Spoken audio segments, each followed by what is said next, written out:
Evangelho de Marcos. Capítulo 1. Este é o princípio das boas novas a respeito de Jesus Cristo, o Filho de Deus. Iniciou-se como o profeta Isaías escreveu: Envio o meu mensageiro adiante de ti, e ele preparará teu caminho. Ele é uma voz que clama no deserto: Preparem o caminho para a vinda do Senhor. Abram a estrada para ele. Esse mensageiro era João Batista. Ele apareceu no deserto, pregando o batismo como sinal de arrependimento para o perdão dos pecados. Gente de toda a Judéia, incluindo os moradores de Jerusalém, saía para ver e ouvir João. Quando confessavam seus pecados, ele os batizava no Rio Jordão. João vestia roupas tecidas com pelos de camelo.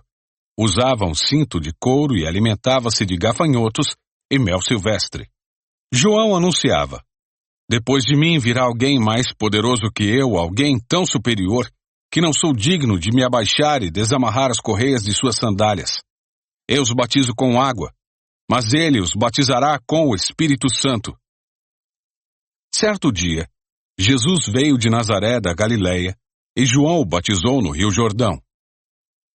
Enquanto saía da água, viu o céu se abrir e o Espírito Santo descer sobre ele como uma pomba. E uma voz do céu disse: Você é meu filho amado, que me dá grande alegria. Em seguida, o Espírito conduziu Jesus ao deserto, onde ele foi tentado por Satanás durante 40 dias. Estava entre animais selvagens e os anjos o serviam. Depois que João foi preso, Jesus foi para a Galileia, onde anunciou as boas novas de Deus. Enfim chegou o tempo prometido. Proclamava: O reino de Deus está próximo. Arrependam-se e creiam nas boas novas. Enquanto andava à beira do mar da Galileia, Jesus viu Simão e seu irmão André. Jogavam redes ao mar, pois viviam da pesca.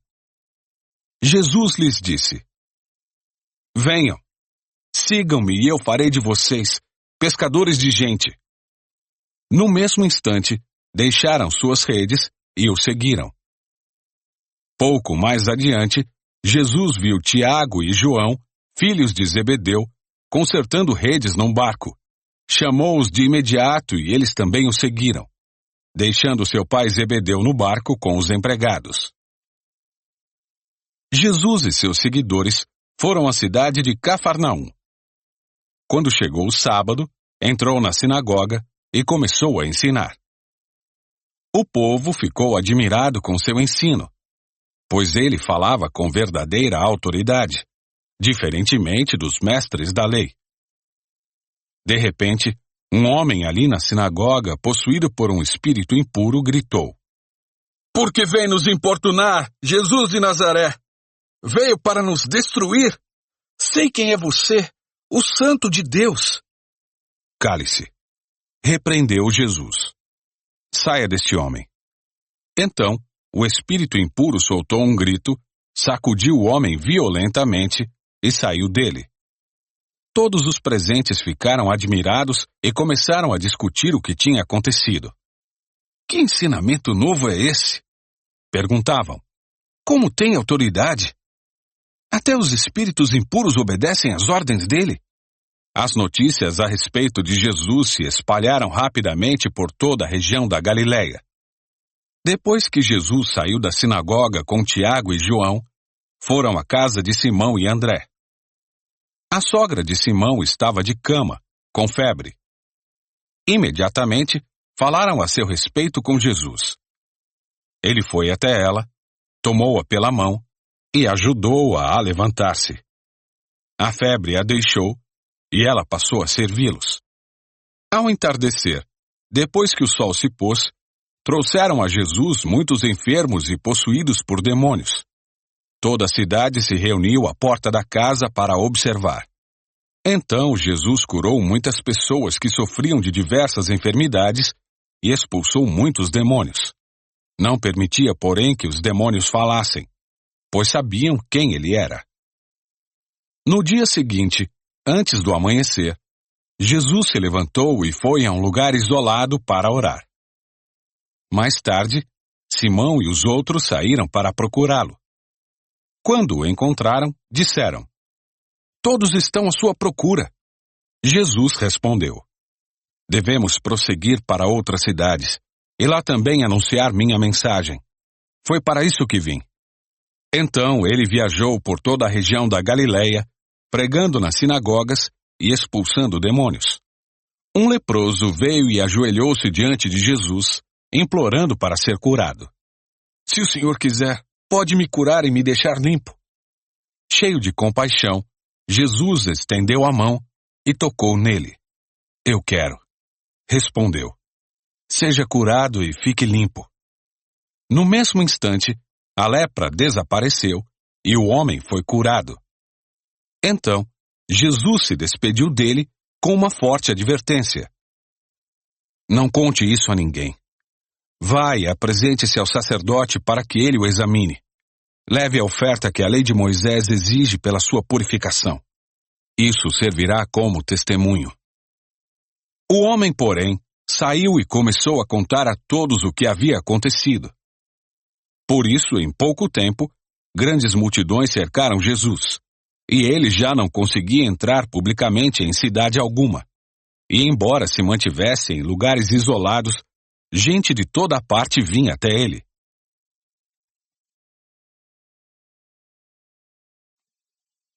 Capítulo 2. Dias depois, quando Jesus retornou a Cafarnaum, a notícia de que ele tinha voltado se espalhou rapidamente. Em pouco tempo, a casa onde estava hospedado ficou tão cheia que não havia lugar nem do lado de fora da porta. Enquanto ele anunciava a palavra de Deus, 4 homens vieram carregando um paralítico numa maca. Por causa da multidão, não tinham como levá-lo até Jesus. Então, abriram um buraco no teto, acima de onde Jesus estava. Em seguida, baixaram o homem na maca, bem na frente dele. Ao ver a fé que eles tinham, Jesus disse ao paralítico: "Filho, seus pecados estão perdoados."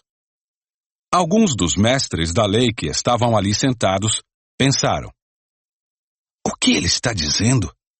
Isso é blasfêmia. Somente Deus pode perdoar pecados." Jesus logo percebeu o que eles estavam pensando e perguntou: "Por que vocês questionam essas coisas em seu coração? O que é mais fácil dizer ao paralítico? Seus pecados estão perdoados? Ou, levante-se, pegue sua maca e ande? Mas eu lhes mostrarei que o Filho do Homem tem autoridade na terra para perdoar pecados." Então, disse ao paralítico: "Levante-se, pegue sua maca e vá para casa." O homem se levantou de um salto, pegou sua maca e saiu andando diante de todos. A multidão ficou admirada e louvava a Deus, exclamando: "Nunca vimos nada igual." Em seguida, Jesus saiu outra vez para a beira do mar e ensinou as multidões que vinham até ele. Enquanto caminhava por ali, viu Levi, filho de Alfeu, sentado no lugar onde se coletavam os impostos. "Siga-me", disse-lhe Jesus. E Levi se levantou e o seguiu. Mais tarde, na casa de Levi, Jesus e seus discípulos estavam à mesa, acompanhados de um grande número de cobradores de impostos e outros pecadores, pois eram muitos os que o seguiam.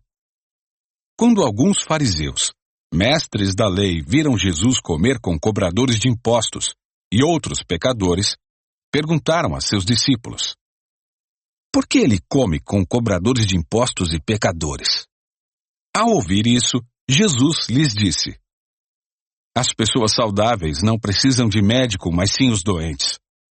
Não vim para chamar os justos, mas sim os pecadores." Certa vez, quando os discípulos de João e os fariseus estavam jejuando, algumas pessoas vieram a Jesus e perguntaram: "Por que seus discípulos não têm o hábito de jejuar como os discípulos de João e os discípulos dos fariseus?" Jesus respondeu: Por acaso os convidados de um casamento jejuam enquanto festejam com o noivo? Não podem jejuar enquanto o noivo está com eles.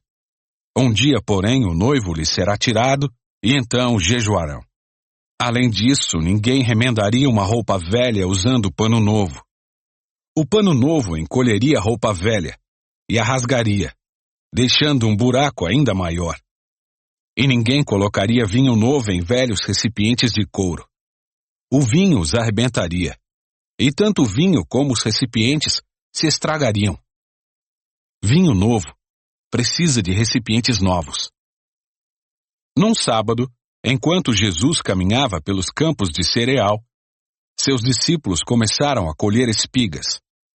Os fariseus lhe perguntaram: por que seus discípulos desobedecem à lei, colhendo cereal no sábado? Jesus respondeu: vocês não leram nas Escrituras o que fez Davi quando ele e seus companheiros tiveram fome? Ele entrou na casa de Deus, nos dias em que Abiatar era sumo sacerdote.